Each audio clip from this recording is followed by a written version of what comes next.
the Lord. Po, ganda po tayo sa kahit sa mga may katanungan, mahal po ba natin ang Diyos? Amen. Amen.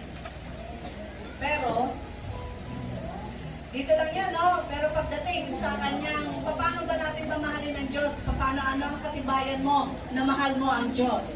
Dapat daw, sumunod tayo sa kanyang utos. Sabi nga kanina, nabanggit na pag mahal mo ang Panginoon, dapat susundin mo ang kanyang mga utos.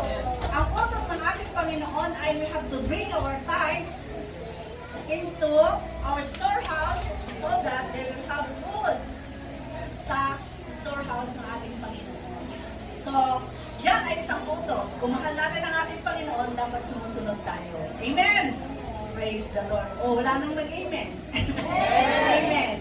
So, ang pagbibigay ay ito ay utos ng ating Panginoon para tayo ay giginhawa. Hindi lang ito utos na parang inuutosan tayo kasi ang lahat ng blessings ng ating natatanggap ay galing din sa Kanya. Amen? Siya ang nagbigay ng lahat yung ating source of living, ating buhay, ating hininga, lahat yan sa Kanya. Ating magandang trabaho, siya ang nagbigay yan at nararapat lamang na tayo ay magbalik sa ating Panginoon. Amen! Purihin natin ang Diyos at handa na pagbuwa tayong magbigay. Amen! Sige. Taas natin ang ating lahat. Nabigyan na ba lahat ng sobre at ginto? At itaas po natin ang ating mga bibigay sa ating Panginoon. Oh, hallelujah, hallelujah. Pag-pray po natin. Praise the Lord, hallelujah, oh God. Thank you, Lord, so much, Panginoon, sa lahat ng mga biyaya na binibigay ko sa amin. Alam mo, Lord, ikaw lang talaga ang source at ikaw ang lahat. Bago mo kami nilalang, pinubay mo na ang lahat sa amin. Salamat po, Panginoon. Napakadakila mo. Salamat, Lord, na kami ay pinili mo. Salamat po, Panginoon, na kami ay naging anak mo. Maraming salamat po sa aming buhay, sa aming mga hanap buhay, sa iyong salita, lalong-lalo na ang mananampalataya, na kami ay mananampalataya sa iyo, Panginoon, na pag kami ay nagbigay sa iyo, ibabalik mo din sa amin ng siksik, liglig at umaapaw. Salamat, Lord, sa mga pangako. Hindi lamang po, Panginoon, ang pangako mo pa na magkaroon kami ng good health, Panginoon. Health is wealth, Panginoon. Dahil kung kami ay may sakit, kami gagastos ng malaki at hindi kami makakalikot at hindi kami, Panginoon, makakapagbigay sa iyo. Pero ang hangad mo sa aming Panginoon ay laging magandang kalusugan upang kami, Panginoon, ay magkaroon, Lord, ng aming sapat na pananampalataya sa iyo. Salamat, Lord, sa aming pagbigay. Bless mo, Lord, ang aming mga offering, ang aming mga tithes. Nawa po, Panginoon, ito ay basa-basa mo at magamit sa iyong kaharian dahil marami na po ang nabubuksan ngayon na gawain ang pagbukas sa Karisa 5A, Panginoon, ang kids, ang youth at ang mga women's nandoon ngayon sa Karisa 5A para po, Panginoon, mag-share ng iyong mabuting balita. Salamat po, Panginoon, naway magamit itong lahat, Panginoon, na bless mo lahat, Lord, ang mga taga-date ay ang mga wala pang trabaho, bigyan niyo po upang sa susunod sa galit niyo makapagbigay at ang lahat po, Panginoon, na may hanap buhay, ingatan mo at lalo mo silang pagpalain. Thank you, Lord. This is our prayer in Jesus' name. Amen. Tayo po lahat ay magbigay at makinig muna tayo sa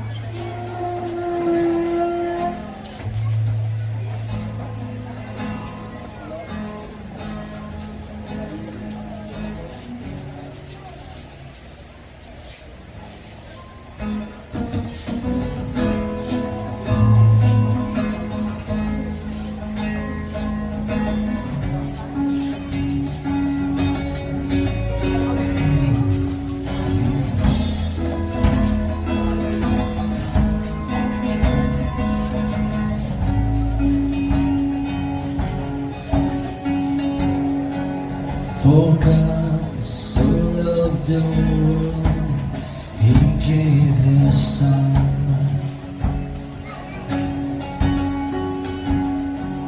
to bear the weight of sin. He bled for us.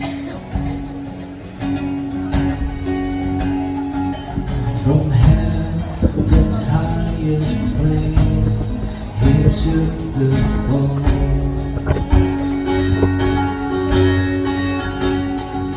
And then was just one life laid out for all.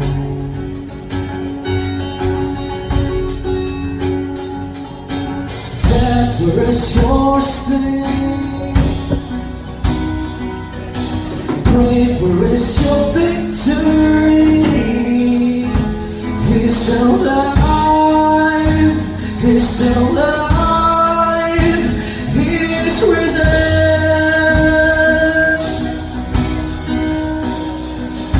Behold the vacant tomb that held our Lord.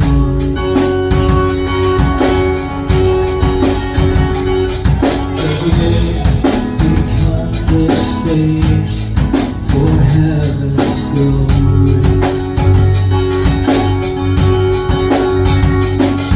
Behold the risen King in open skies. He is the resurrection. He is still alive.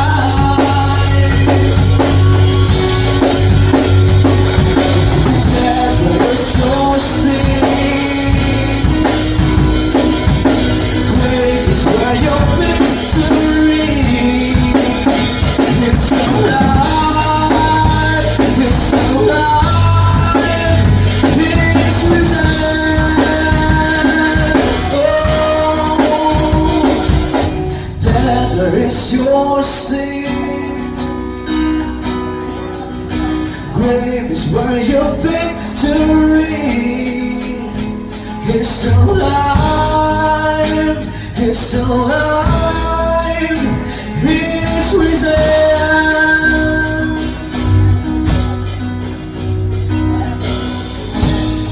No weapon formed against us will prosper. The gate of hell won't stand. Your church will rise from glory to glory in the name of Jesus. No weapon formed against us will prosper. The gates of hell won't down. Your church will rise from glory to glory in the name of Jesus. Never is your sin. Praise for your victory. It's still alive. It's still alive. It's risen.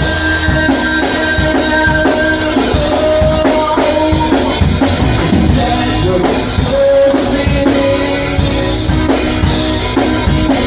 Praise for your victory. It's still alive. It's still alive. It's risen.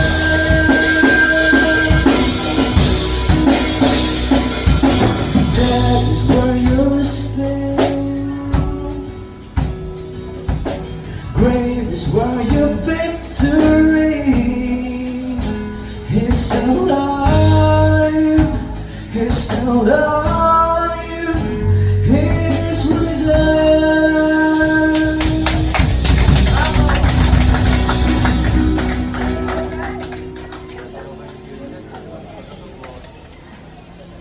Thank you, music team, para po sa inyong special number.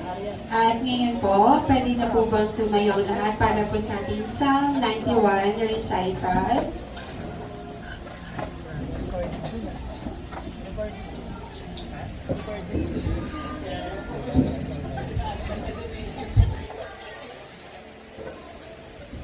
The one who lives under the protect of the Most dwells in the shadow of the Almighty.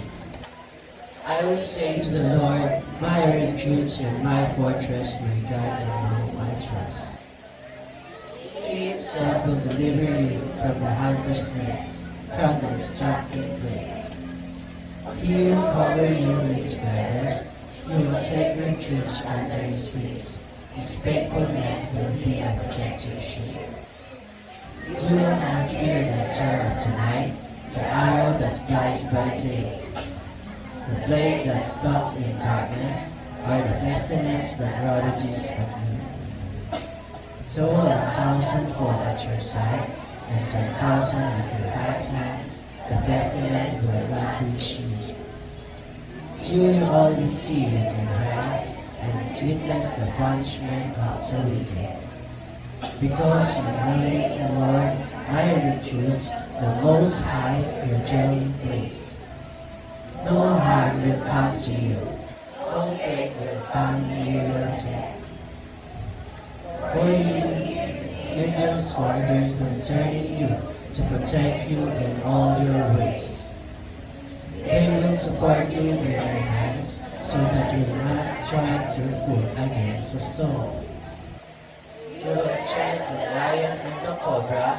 You will trample the lion and the serpent. Because he is doubly devoted to me, I will deliver him. I will protect him because he knows my name. When he calls out to me, I will answer him. I will be with him in trouble. I will rescue him and give him honor. I will satisfy him with a long life and show him my salvation. Let's pray. Mari na pong maupo. Meron po ba tayong new invites? Wala po. Dito po sa gitna.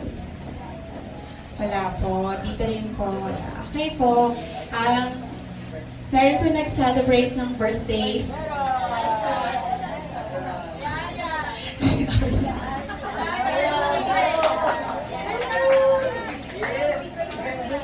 Yes. Nice.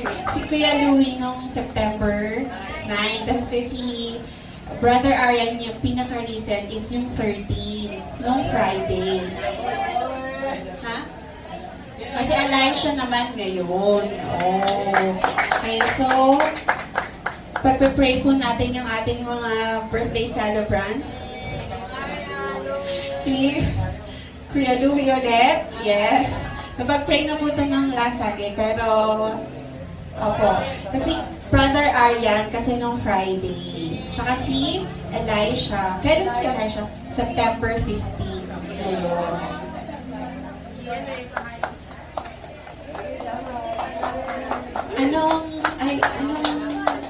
Ano bang, ilang taon ka na?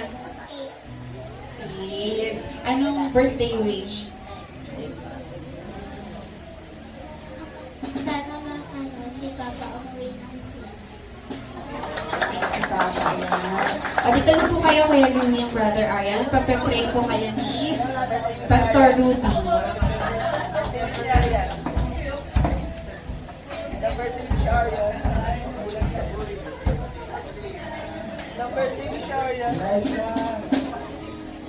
Eliza, kalala mo? Eliza. Ito ba yung... Siya pa yung... Si Brother Louie. Louie. Brother Iron. Hallelujah. Ito mga kabarkada ko. Ito mga kabata